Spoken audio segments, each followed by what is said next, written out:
আজকের দিনটা যে এমনভাবে কাটবে সেটা আমি ভাবতে পারিনি।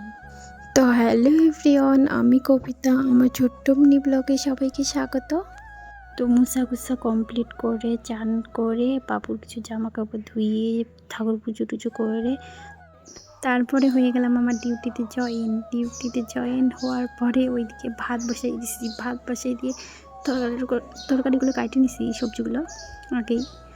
তো ওইদিকে মা কুমড়া ফুল এনে দিছে, কুমড়া ফুলের চাটনি করতে হবে। আগে তো আমি পারি না, কারণ আমার বাবার বাড়ির ওইদিকে খায় না এগুলো, কীভাবে রান্না করতে হয় চাটনি জানি না।